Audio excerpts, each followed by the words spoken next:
नमस्कार। हर हर महादेव, जय भोलेनाथ। स्वागत है आपका आपके अपने YouTube चैनल पर जिसका नाम है हॉरर स्टोरी विद एके। मेरा नाम अनिल है। मैं आपको यहाँ पर ईश्वर से जुड़े चमत्कार एवं तीसरी शक्ति के प्रकोप पर आधारित कहानियाँ सुनाता हूँ। आज हम भगवान शिव और हनुमान जी के मध्य हुए युद्ध का वर्णन करने जा रहे हैं। महाराज वीरमणि देवपुर नामक नगर के नरेश थे। पूर्व काल में पवित्र शिप्रा तट पर स्थित महाकाल मंदिर में उनके कठोर तप से प्रसन्न होकर महादेव ने उन्हें वर प्रदान करते हुए कहा था कि देवपुर में तुम्हारा राज्य होगा और भगवान श्री राम के अश्वमेघ यज्ञ के असव के आने तक तुम्हारी रक्षा के लिए मैं वहीं पर निवास करूंगा। देवपुर वासियों के घरों की दीवारें स्फटिक मणि की बनी हुई थी। मणि माणिक्य एवं अपरिमित धन से संपन्न देवपुर में समस्त भोग सदा सुलभ थे। भगवान श्री राम के अश्वमेघ का असव देवपुर समीप पहुंचा ही था कि वीरमणि के पुत्र रुक्मांगद ने उसे पकड़ लिया और राजा वीरमणि ने सुना कि श्री राम के अनुज शत्रुघ्न की वाहिनी युद्ध करने के लिए बढ़ती चली आ रही है। तब उन्होंने सशस्त्र सेना तैयार करने के लिए अपने प्रबल पराक्रमी सेनापति रिपुवार को आदेश दिया। राजा का आदेश पाकर सेनापति रिपुवार ने कुछ ही देर में अस्त्र शस्त्रों से सजी सेना तैयार कर दी। उनके भाई वीर सिंह, भांजे वन मित्र तथा राजकुमार रुक्मांगद भी युद्ध के लिए रथ पर आरूढ़ होकर प्रस्तुत हो गए। स्वयं शिव भक्त राजा वीरमणि भी अस्त्र शस्त्रों के साथ रण पर आरूढ़ होकर रणभूमि की ओर चल पड़े। भयानक युद्ध छिड़ गया।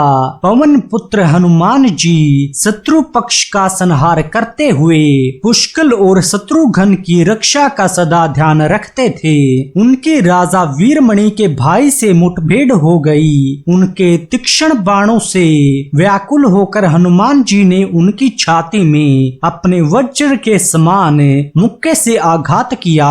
वीर सिंह हनुमान जी का वह प्रहार न सह सका और मूर्छित होकर पृथ्वी पर गिर पड़ा। अपने चाचा को मूर्छित होकर देखकर रुक्मांगद और शुभांगद दोनों हनुमान जी से युद्ध करने लगे। महावीर हनुमान जी ने उन्हें रथ सहित अपने पूंछ में लपेट लिया और रथ को घुमाकर पृथ्वी पर इतने जोर से पटका कि वह तो ध्वस्त हो गया।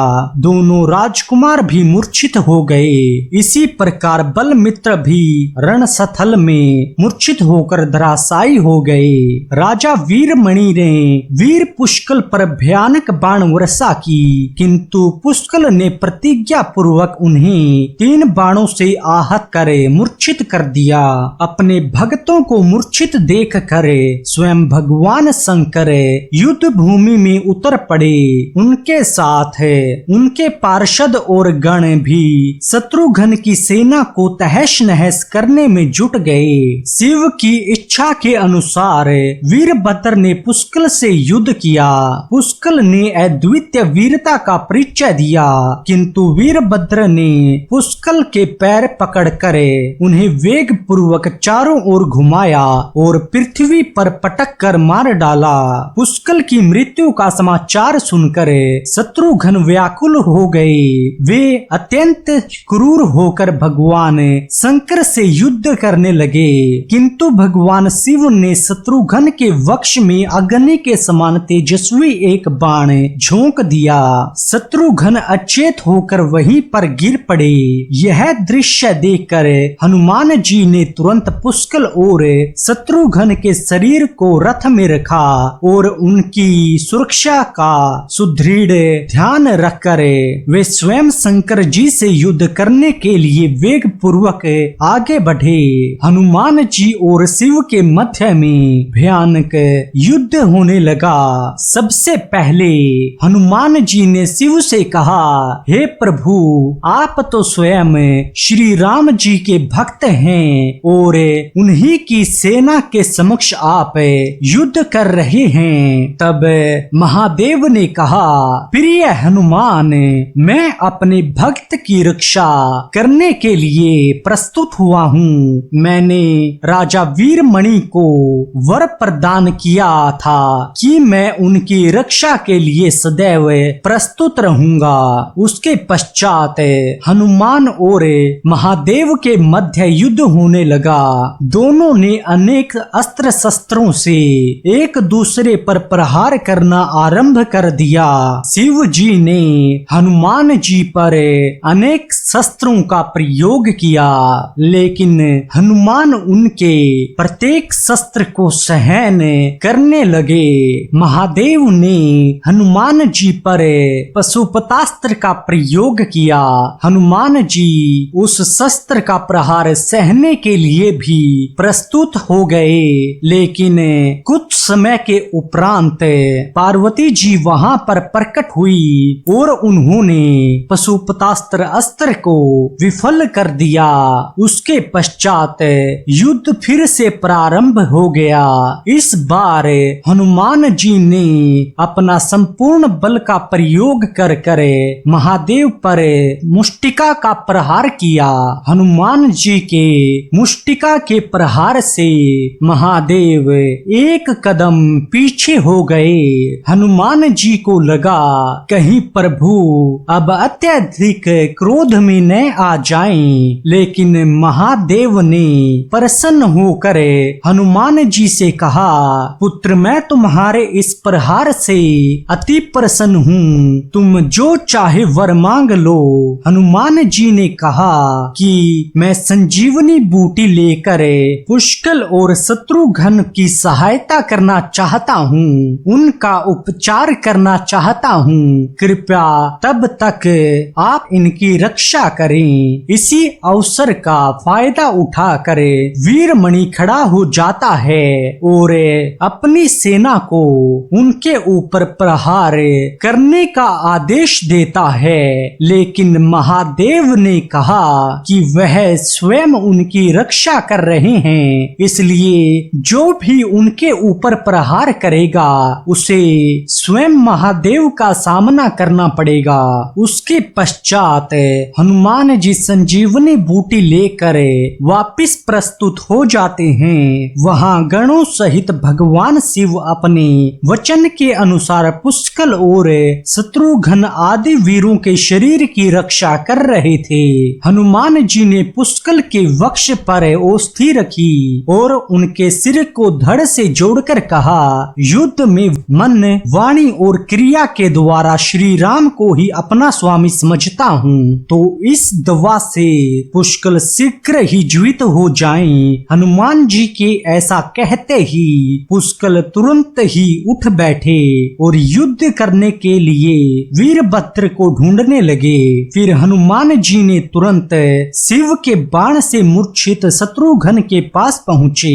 वहां उन्होंने शत्रुघ्न की छाती पर औषधि रखकर कहा, यदि मैंने यत्न पूर्वक आजन्म ब्रह्मचर्य व्रत का पालन किया है तो वीर शत्रुघ्न क्षण भर में जीवित हो उठे।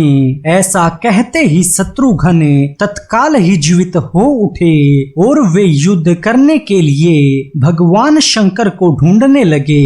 पराक्रमी हनुमान जी ने उस औषधि के द्वारा अपने पक्ष के समस्त मृत सैनिकों को जीवित कर दिया। फिर तो सभी योद्धा कवच आदि से सुसज्जित होकर फिर से युद्ध स्थल पर आ पहुँचे।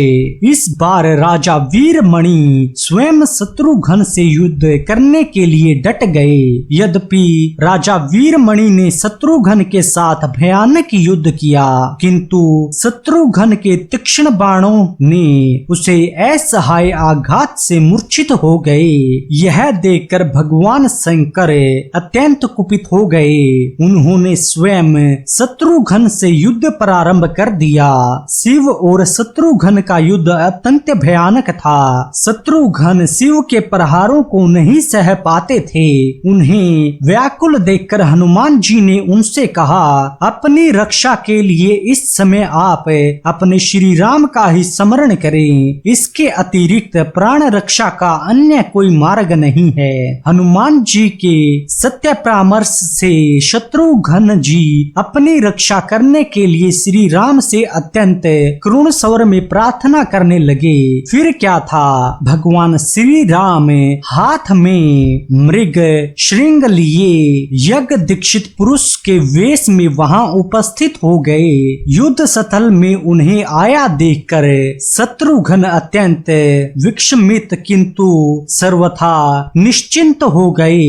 हनुमान जी की प्रसन्नता की तो सीमा न थी। वे दौड़ कर अपने प्रभु के चरणों में गिर पड़े।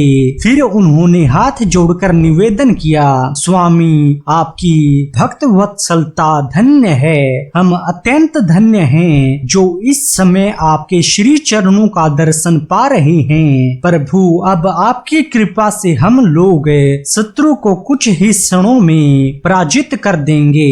भगवान श्री राम के वहां पर आने के कुछ समय उपरांत महादेव श्री राम के समक्ष आए और कहा, प्रभु यदि आप चाहते हैं तो मैं इस युद्ध को यहीं पर समाप्त कर देता हूँ। तभी वीरमणि कहते हैं, प्रभु आपके आराध्य के प्रकट होते ही आप अपना वचन भूल रहे हैं। आपने मेरी ओर से युद्ध करने का प्रण दिया था। उसके उपरांत शिव वीरमणि के समक्ष आते हैं और कहते हैं, यदि तुम कहते हो तो मैं युद्ध करने के लिए तैयार हूँ, लेकिन पहले यह बताओ कि मुझे युद्ध किससे करना होगा। तब वीरमणि श्री राम की ओर देखकर कहते हैं, तो उन्हें श्री राम में स्वयं प्रभु महादेव के दर्शन होते हैं और महादेव में उन्हें श्री राम के दर्शन होते हैं। यह नजारा देख वीरमणि कहते हैं, हे प्रभु मुझे क्षमा कर दीजिए, मैं आपके इस स्वरूप को पहचान न सका। अतः मैं खुशी खुशी श्री राम जी के अश्वमेघ यज्ञ का घोड़ा उन्हें प्रदान करता हूँ और उनके अधीन राज्य में रहना स्वीकार करता हूँ। आज की यह कहानी यहीं पर समाप्त होती है। ऐसी और रोचक कहानियां सुनने के लिए आप हमारे YouTube चैनल को सब्सक्राइब कीजिए और वीडियो को लाइक कीजिए। धन्यवाद।